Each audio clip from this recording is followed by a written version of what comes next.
Chapter 10 Dada Queen 2 weeks later. Ever since BB's frailty had been discovered, Eventide had made doubly sure that the tiny creature didn't overexert himself. Playtime, be it with Buddha or anything else, was carefully monitored and was swiftly brought to a gentle close at the first sign of overexertion. It had taken a little bit of math and a lot of careful observation, but by now Eventide was confident that BB should avoid having any more than 30 minutes of physical activity outside of flying or walking around. And on the note of flying and walking, BB had gotten rather proficient at navigating his home with all of his limbs in the last 2 weeks.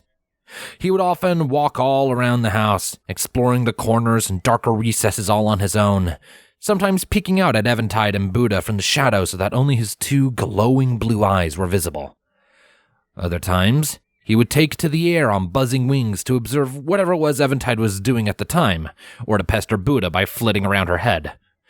She would typically retaliate by gently and playfully chomping at him in response. All in all, BB was just the strangest little adventurer that Eventide had ever had the pleasure of observing.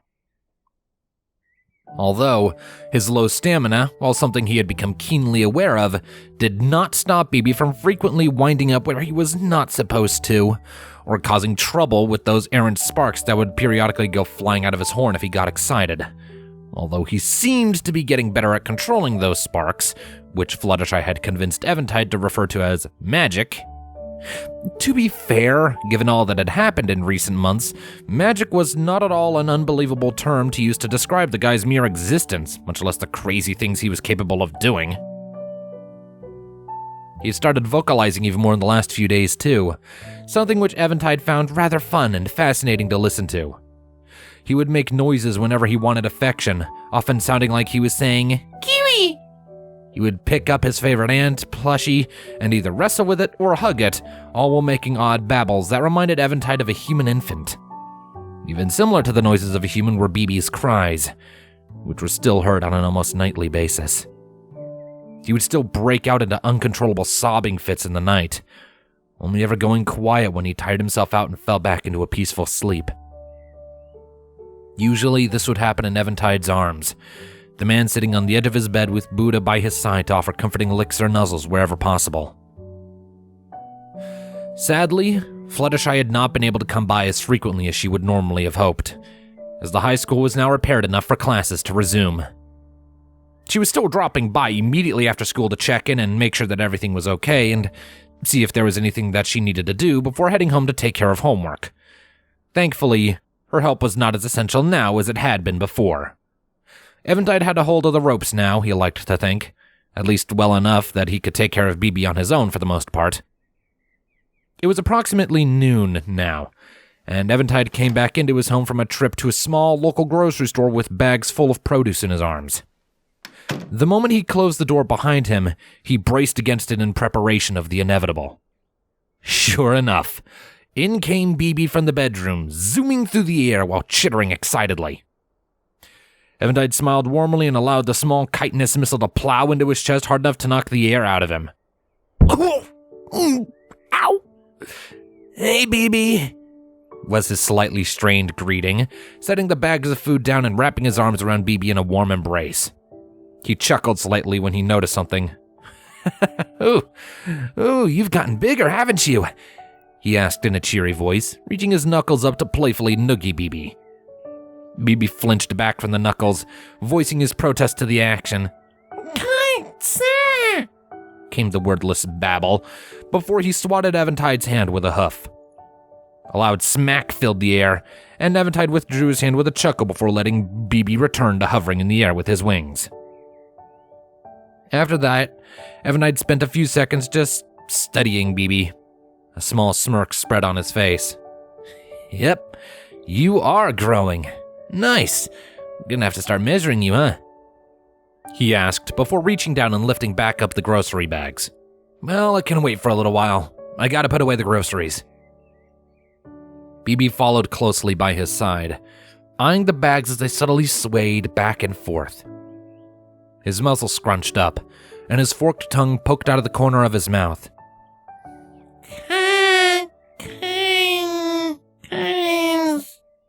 he mumbled, lightly poking Eventide's hand until they set the groceries down on the kitchen counter. It was at about that time that Eventide's index finger and thumb snatched BB's hoof when he went in for another poke. Are my hands really that interesting? Eventide asked with a cheeky grin, playfully shaking BB's hoof up and down. The bug eventually managed to pry his hoof back before narrowing his eyes at Eventide's hand. It was either a look of offense at being held or scrutiny, like a scientist carefully watching his latest specimen.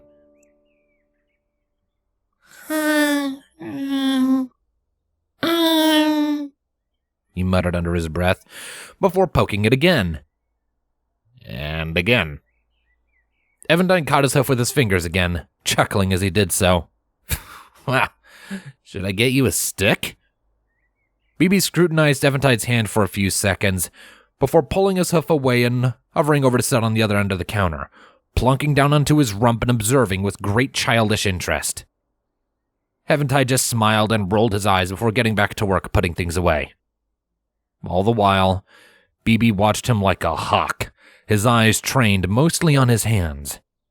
For several minutes this went on before, finally, BB's face contorted with discomfort at the same time as a very audible grumble came from his stomach.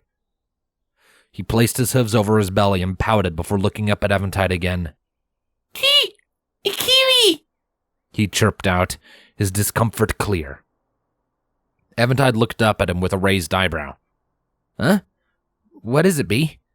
He asked before moving closer to BB to get a better look. You doing your fake hungry thing again? BB piped up again, reaching his hooves out to Eventide in the now recognized hug me gesture. A gesture that Eventide did not waste time in answering.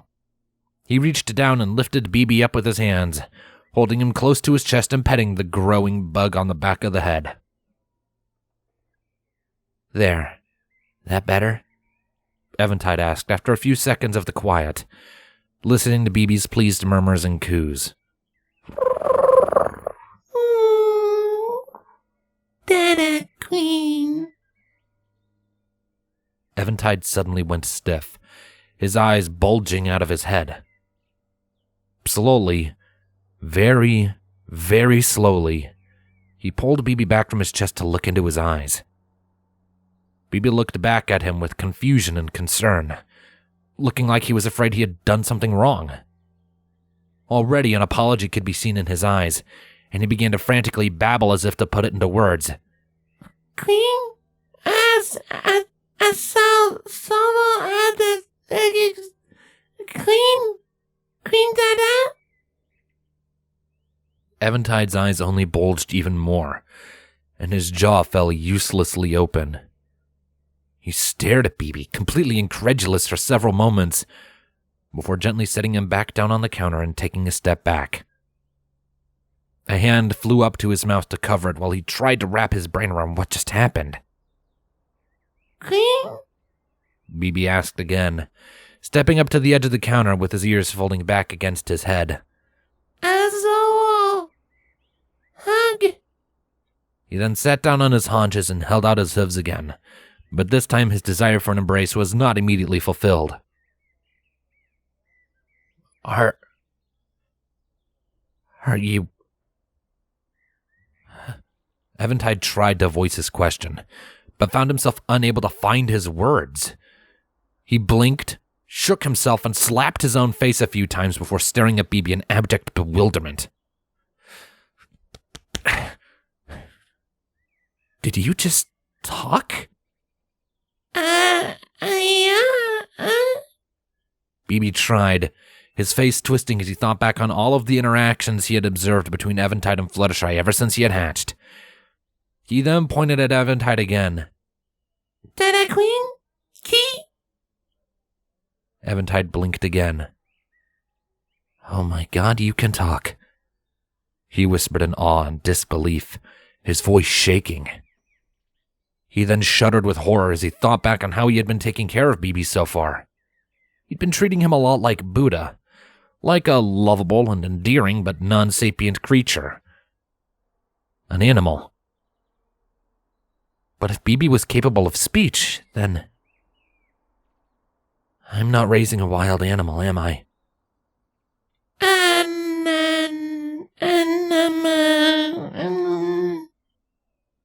BB tried to mimic the sounds he heard Eventide making, his face scrunching.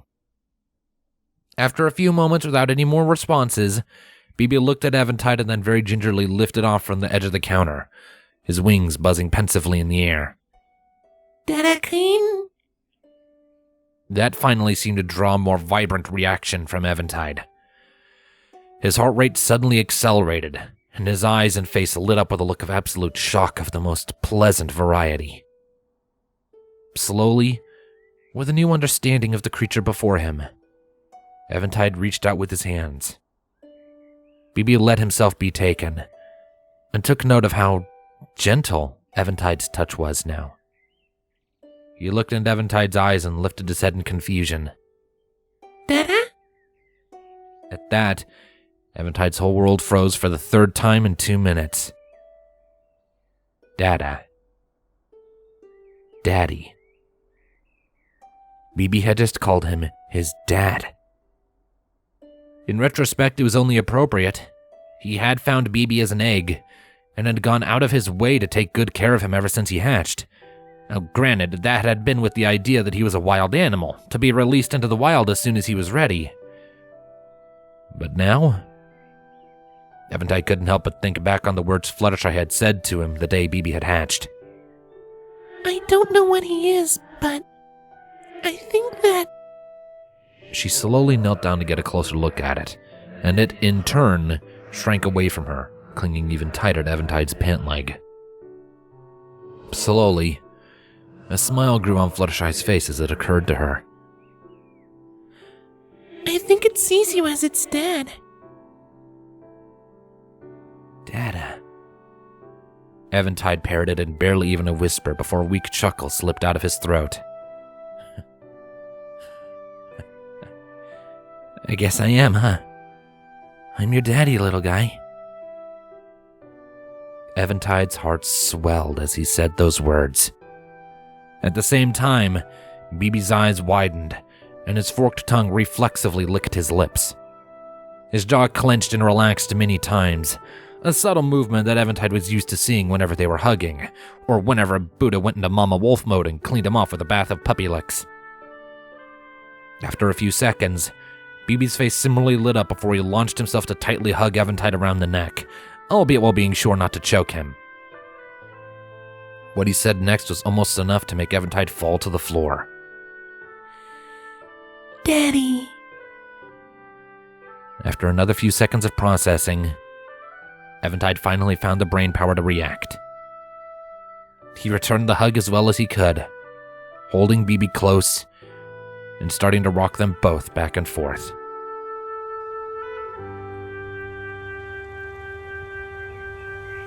A few hours later, out amid the taller buildings of the city, Fluttershy walked along with her friends with a big smile on her face. The group was currently in transit from the mall to a nearby arcade, by request of Rainbow Dash. Next to Fluttershy was the cyan-colored teenager in question, her hands shoved into the pockets of her blue jeans and her long rainbow-colored hair bound into a ponytail. Not far ahead of them, Applejack and Rarity were jabbering among themselves about something or another, presumably arguing about function over form and clothing and vice versa. Bringing up the rear was Sunset Shimmer and Pinkie Pie, the former wearing a strained smile while the other reached into her backpack to fish for something. Rainbow eventually broke the silence when she glanced over at Fluttershy curiously. So, Fluttershy, I've been meaning to ask, how come you keep being late to our after-school hangouts? She asked bluntly, drawing a surprised squeak from the teenager in question. Fluttershy was quick to compose herself, however. Oh, I'm sorry, I, have a project that I have to check on regularly after school, she said with a slightly crooked smile. She wasn't technically lying, after all. Pinkie Pie shot forwards with a questioning grin. A project, huh? What is it? Can we know? Is it exciting? Is it boring? Is it red? Does it taste like strawberries? Is it wrapped in a tortilla? Is it cherry flavored? Is it covered in cheese? Is it a cherry chunga? She asked in a rapid-fire flow of words that barely any functionally sane human being could keep up with, making Fluttershy sidestep a few times to reestablish the existence of her personal space. It can be exciting, yes, she replied hesitantly, one of her hands reaching up to grab her opposite shoulder in a display of nervous energy. She turned her eyes away from Pinky's prying gaze to look at something, anything else. Sunset Shimmer's brow furrowed somewhat at the thought. Does it have something to do with all those questions about equestrian I keep getting from you? She asked while stepping forward to be by Fluttershy's side. Fluttershy stiffened, a strangled, panicking squeak bubbling up from her throat. Thankfully, before she could give an answer that she really didn't want to give right now, she was saved by the ringing of her cell phone in her pocket. She capitalized on the distraction to pull the device out and answer it without even looking at the caller ID. Hello? Eventide's voice answered her. Fluttershy, I am a father. All at once, Fluttershy's walking came to a total stop, her eyes widening and her jaw falling open. For a moment, she was utterly still, her friends walking ahead a few paces before coming to a stop to look back at her with concern. When she noticed that all the others were staring expectantly at her and that she had yet to vocalize a reply, she cleared her throat. Bracing herself, she took a long, deep breath and gave the most dignified and well-thought-out response she could.